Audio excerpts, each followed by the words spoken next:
Hello and welcome to House News. The Indonesian Parliament is concerned to improve national mental health care and wish to promote mental health awareness. The House expects to expand cooperation with Switzerland as both countries have maintained very good bilateral relations for more than 70 years. Next year, Indonesia is set to host the 10th World Water Forum, an event brings together worldwide stakeholders to discuss water-related issues. Indonesia is among more than 80 countries offering assistance to Turkey and Syria after earthquake causing widespread destruction. The House urges the government to scale up the country's food estate mega project to boost agricultural productivity. The Papuan armed separatist group taking Susi Air pilot hostage for 22 days has not established any communication thus far. When you think of a unique viewpoint, different colored sand beaches, or when you feel grateful for traveling, you think of Padar Island. Bintan is famous for its high-end luxurious resorts and world-class golf courses. Did you know Bintan is also home to many beautiful and exotic beaches? The beautiful island of Bali has many popular tourist attractions, and Tanah Lot is only one of them.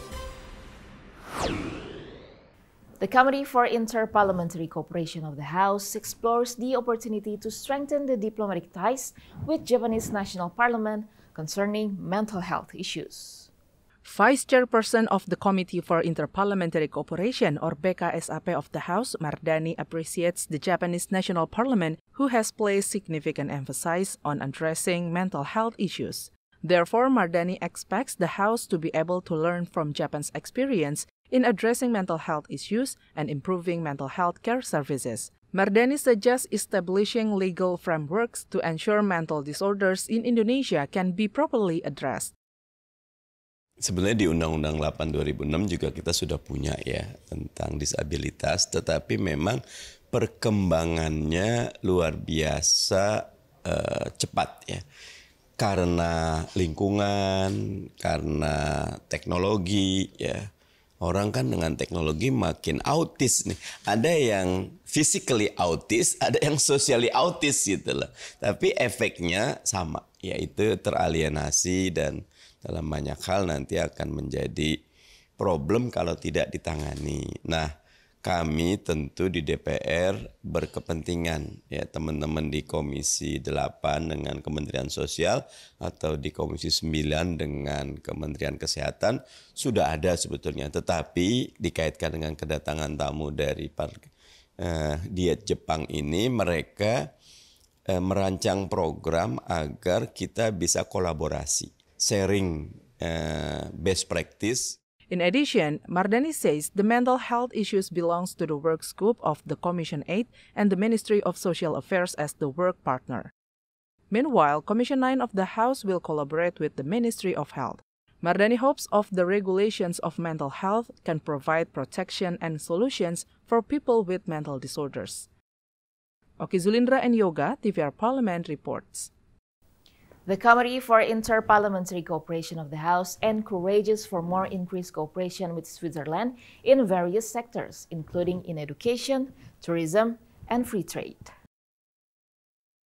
Vice Chairperson of the Committee for Inter-Parliamentary Cooperation or BKSAP of the House, Putu Supatmarudana says, Indonesia and the European Union have ratified the IE-SEPA agreement. However, the COVID-19 pandemic has decreased the economic cooperation value. Currently, both countries have agreed to increase more partnership in various sectors, especially in education, tourism, and free trade. Putu hopes the economy of both countries recover and leads to implementation of various cooperation plans. Agar meningkatkan lagi kerjasama ekonomi. Memang sudah terjadi pertumbuhan, tapi pandemi kemarin sempat menurunkan nilai angka kerjasama ekonomi itu. Melalui GKSB kita agar ditingkatkan lagi kerjasama. Pertama antar perguruan tinggi, kerjasama pendidikan. Karena mereka vocational trainingnya atau pendidikan vokasinya mereka sangat baik dan bahkan salah satu terbaik di dunia. Hospitality dalam bidang hotel, restoran, itu semua, dan Indonesia punya potensi cukup besar dalam bidang itu. Indonesia-European Union Comprehensive Economic Partnership Agreement aims to promote trade and investment flows between Indonesia and the European Union by reducing trade barriers and providing a more stable and predictable business environment. Oki and Teguh, TVR Parliament Report. The House invites all legislators around the world to work together in creating a conducive climate and policies to achieve sustainable water management for the welfare of the people. Chairperson of Commission 5 of the House, Lazarus, expressed the statement after becoming a speaker in the kick-off meeting of the 10th World Water Forum. Bali is chosen as the host for the event with the theme Water for Shared Prosperity. Lazarus points out water is basic human need and its people's right to get access to clean water. The House, along with the government, have shown commitment to managing and conserving the water resources in a sustainable and equitable manner through the Law Number 17 of 2019. Saya sudah punya undang-undang namanya Undang-Undang Sumber Daya Air ya. Sesuai dengan temanya ada air untuk kemakmuran bersama. Sebetulnya semua negara sekarang sedang menghadapi situasi bagaimana mereka menyediakan air yang cukup ya untuk seluruh warga negaranya dalam berbagai aspek. Nah, tentu masing-masing negara punya regulasi yang berbeda-beda ya, tapi prinsip sebetulnya adalah bagaimana seluruh warga negara masing-masing negara di dunia ini untuk kiranya bisa mengakses air itu dengan mudah dan murah tentunya. Seperti kita ketahui manusia jumlahnya terus bertambah, tetapi sumber daya air ini berkurang. Ini adalah tantangan bagi seluruh negara, bagaimana supaya kita secara bersama untuk memperkuat diri bisa menyediakan sumber daya yang cukup buat seluruh warga negara kita masing-masing. Indonesia is the first Southeast Asian country chosen as the World Water Forum host. As the largest international meeting on water, the forum will strengthen Indonesia's position in managing the water resource.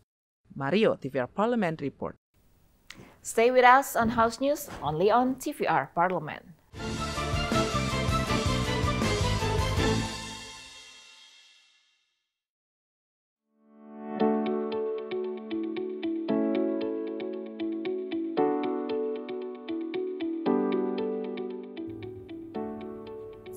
Halo pemirsa TVR Parlemen, tentu sebagian besar dari Anda banyak kan yang bekerja untuk mendapatkan uang.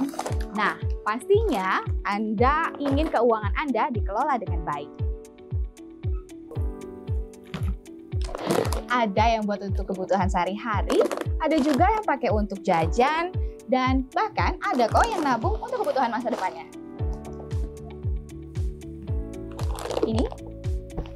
Nah, ternyata pemirsa, bukan hanya individu yang perlu mengatur keuangannya, tetapi negara itu harus diatur keuangannya. Oke, terima kasih. Bicara soal uang negara, berarti kita membahas terkait dengan APBN. APBN adalah singkatan dari Anggaran Pendapatan dan Belanja Negara. APBN adalah rencana penerimaan dan pengeluaran tahun mendatang yang nantinya dihubungkan dengan rencana proyek jangka panjang. APBN adalah pengelolaan keuangan negara setiap tahun yang ditetapkan dengan undang-undang. APBN dilaksanakan secara terbuka dan bertanggung jawab serta ditujukan untuk sebesar-besar kemakmuran rakyat. Mengapa negara demokrasi perlu menyusun APBN-nya? Nah, APBN sendiri di sini itu untuk mengatur terkait dengan pengeluaran dan pendapatan negara yang bertujuan untuk meningkatkan produksi dan lapangan kerja serta meningkatkan ekonomi.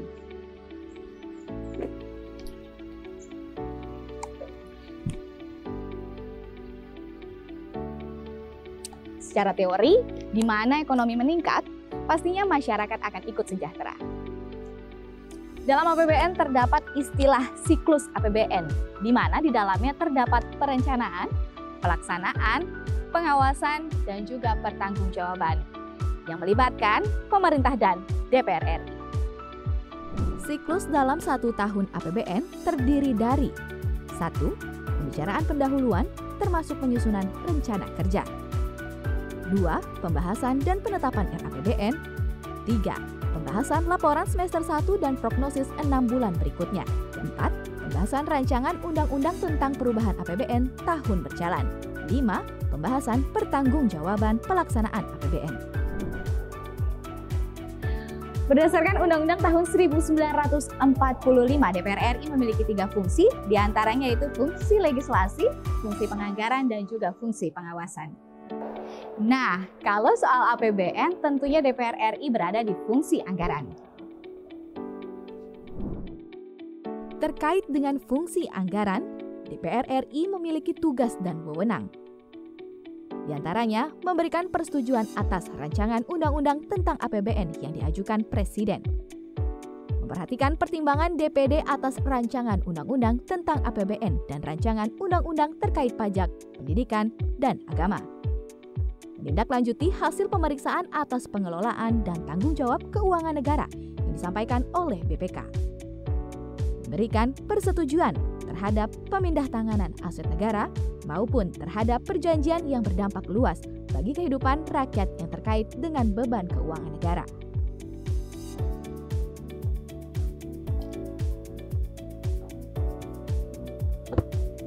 Kembali kita jelaskan soal APBN. APBN sendiri terdiri dari 2 kata penting, yaitu terkait dengan pendapatan dan juga belanja.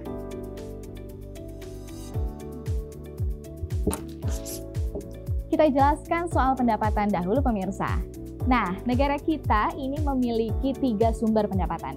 Di antaranya yaitu penerimaan pajak, penerimaan negara bukan pajak, dan hibah. Seperti yang pemirsa tahu, dunia diterpa pandemi yang mengakibatkan berkurangnya kegiatan ekonomi masyarakat. Ini mengakibatkan penerimaan negara menjadi turun jika diukur dari sebelum pandemi. Namun, dari data Kementerian Keuangan, pendapatan Indonesia dari tahun 2020 sudah semakin meningkat kembali. Kalau sudah bicara soal pendapatan, bagaimana soal belanja negara? Belanja negara atau bisa disebut juga dengan belanja pemerintah pusat, ini terdapat dalam 8 kategori. Berdasarkan Peraturan Menteri Keuangan tentang klasifikasi anggaran, belanja pemerintah pusat dapat diklasifikasikan ke dalam 8 kategori jenis belanja. Di antaranya, belanja pegawai, belanja barang, belanja modal, belanja pembayaran bunga hutang, belanja subsidi, belanja hibah, belanja bantuan sosial, serta belanja lain-lain. Pemirsa TVR Parlemen, tentu Anda sudah paham kan bagaimana proses kerja dari APBN. Jangan lupa untuk saksikan TVR Parlemen untuk menambah informasi Anda. TVR Parlemen, referensi Indonesia.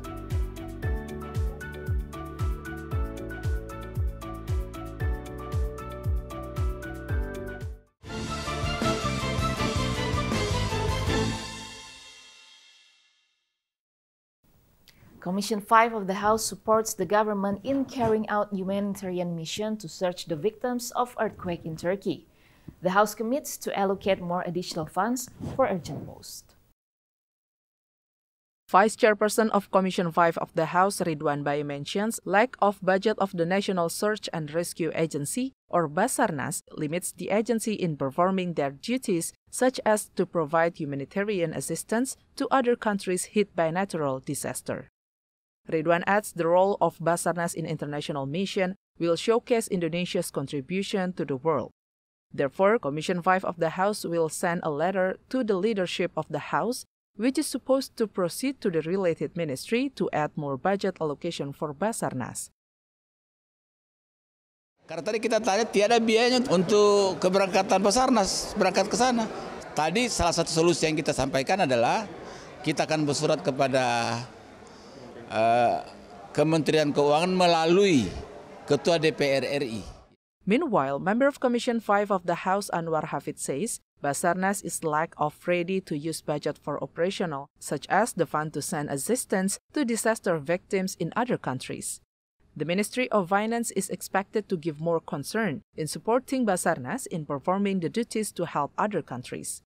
Many countries around the world offer assistance to Indonesia when it is hit by a disaster. As a part of the international community, Anwar Hafid claims Indonesia should also offer assistance to other countries in need during time of crisis. Jadi ini harus mendapatkan perhatian, utamanya dana siap pakai.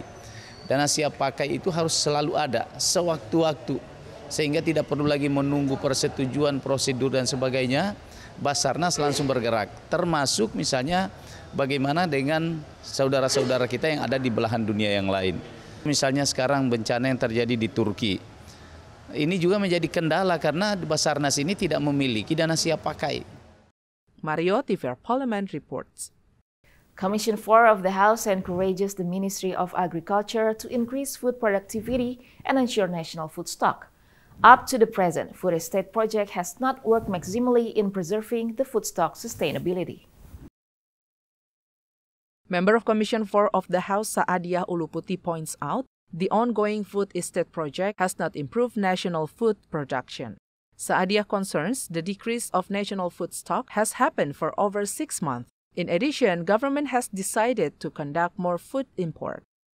Therefore, Saadiah Uluputi encourages the Commission 4 of the House along with the Ministry of Agriculture and related stakeholders to identify the problems and obstacles in order to achieve the goals of food estate projects.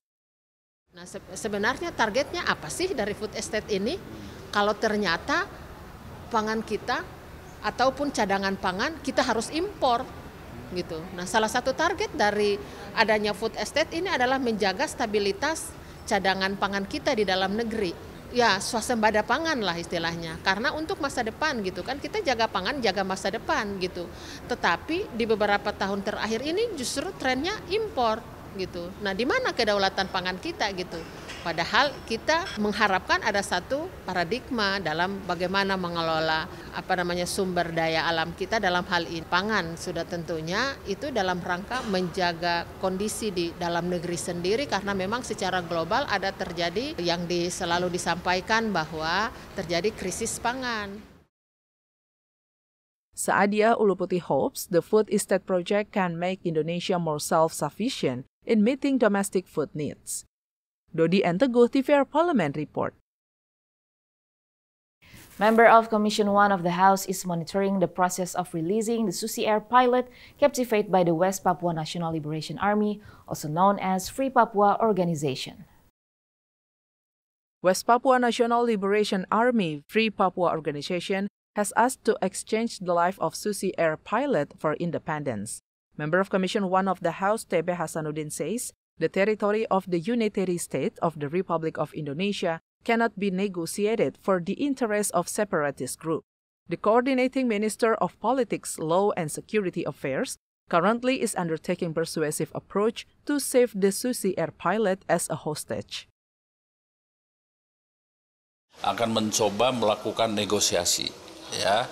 Sementara menurut pengumuman yang mengatasnamakan juru bicara negara Papua Merdeka itu, ya, mengatakan kami akan menegosiasikannya dengan kemerdekaan, dan sikap kami, ya, NKRI harga mati, ya.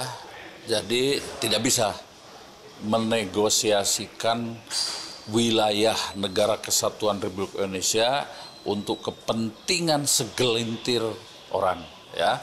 Karena kelompok-kelompok OPM itu ya memang sudah bisa dihitung, ya, dan memiliki kepentingan separatis. Itu yang kami tangkap sampai sekarang ini, ya.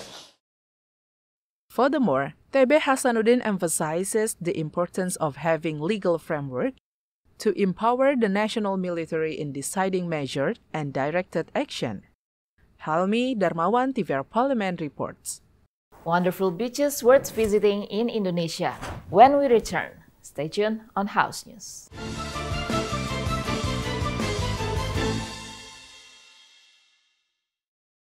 Utang-utang dulu saya, perih. Mereka yang tidak cukup paham teredukasi bagaimana menyuarakan aspirasi demi memperoleh jawaban. Sini ditambang untuk seperti itu, warga sini tidak mengizinkan. Sebab apa? Itu menyangkut isi perut kami semua. Hadir menelisik mulai dari hulu ke hilir. Mengapa? Ini kalau kita telusuri kenapa banjir ini hampir setiap terjadi. Hingga menemukan apa yang belum terkuak secara nyata. Tan kabeh niku sedulur, Pak. Nek kula ngrencangi mriki, mesti mriki gelo, nek kula ngrencangi mriki sing mriki gelo. Nggih kedah adil wae, Pak, tengah-tengah. Menghadirkan peran anggota DPR RI demi mendapatkan solusi. Saksikan Suara Dapil, Senin sampai Jumat pukul 10 waktu Indonesia Barat, hanya di TVR Parlemen. DPR RI memiliki fungsi diplomasi dalam menjalankan politik luar negeri sesuai dengan pasal 116 Undang-Undang MD 3. Kontribusi aktif BKSAP DPR RI memainkan peranan penting dalam memenangkan persaingan global melalui IPU, IPA, IPPF, AIPA, dan PUIK. BKSAP memiliki komitmen yang tinggi dalam krisis kemanusiaan dunia. Fungsi diplomasi dijalankan untuk mendukung upaya pemerintah dalam melaksanakan politik luar negeri.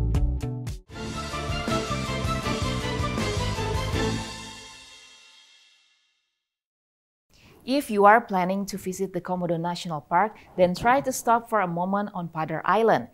Its tranquility and beauty will make you linger.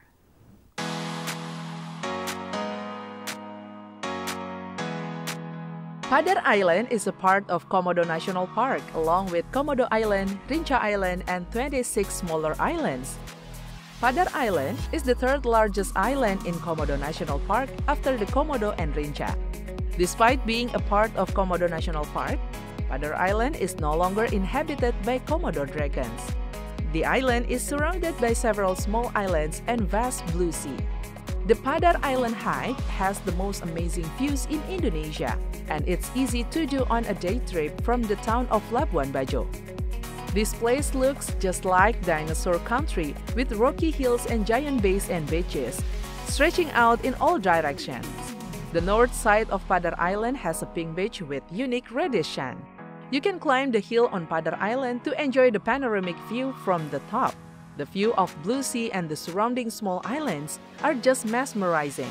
Trekking to the top of the hill will take a lot of energy, and there is no ladder of safety rope in the path to help you climb, so you get to depend on your foot strength. Use climbing shoes instead of sandals because the trekking paths are quite slippery, dusty, and even rocky. Although reaching the top of the hill can be tiring, your efforts will be paid off.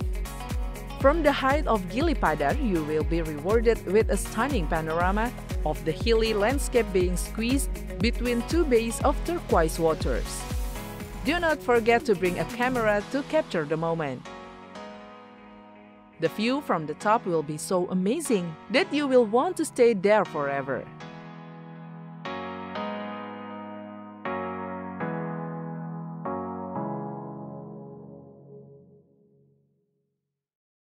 Known as one of the exotic tourist destinations in Indonesia, Bintan Island offers so many different exciting activities that you have to experience. We'll take you to the Lagoy Beach, one of the busiest places on Bintan Island.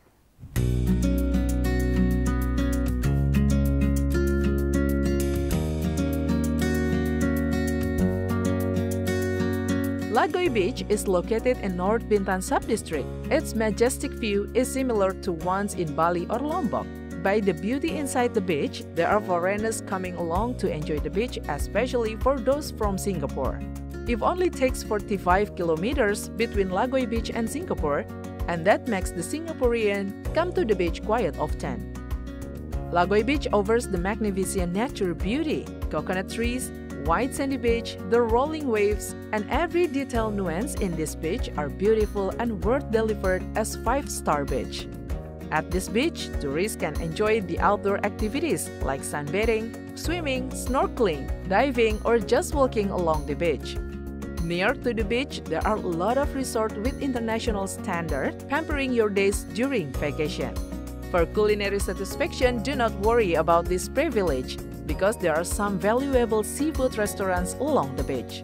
Instead of restaurants, there are also some traditional stalls offering traditional Indonesian foods from Bintan or local food. To reach Lagoy Beach, you can start the journey from Tanjung Pinang by using a private car or public transportation such as taxis or rental cars. It takes about 1.5 hours from Tanjung Pinang. If you are from Batam, you should use the services of Lake Punggur Harbor Crossing. From this port, you can use the motorboat to Tanjung Uban. Then continue the journey by taxi. The time required approximately 25 minutes from Tanjung Uban. A world of fun, relaxation, and discovery is just waiting to be explored. Grab your friends and start making plans for your weekend getaway to Bintan Lagoy Beach.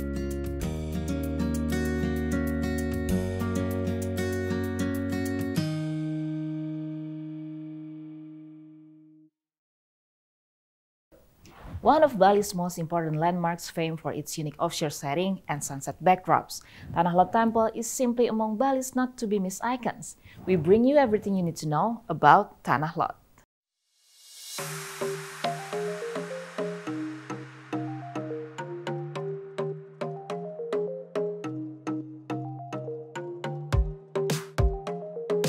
Tanah Lot, one of the tourist attractions in Bali that has never been abandoned by visitors. Both of holiday and weekdays, Tanah Lot remains a favorite destination.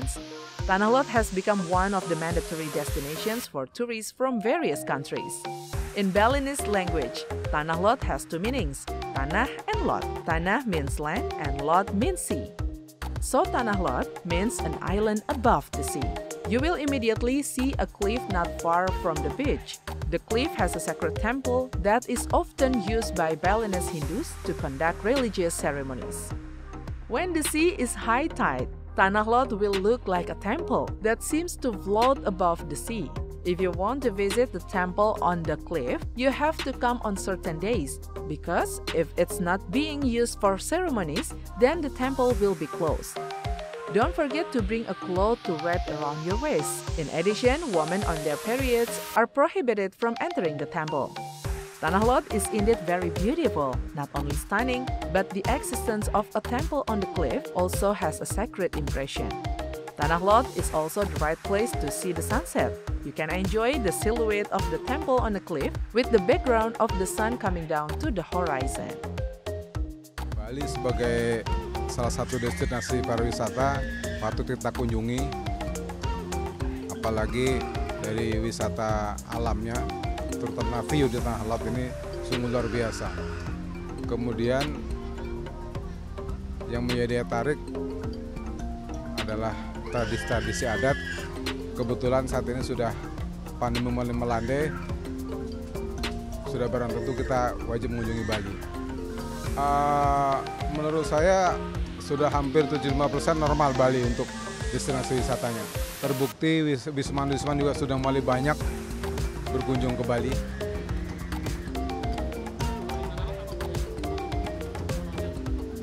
Menurut saya Tanah Lot ini yang patut kita banggakan adalah view-nya. View-nya ini sungguh-sungguh luar biasa.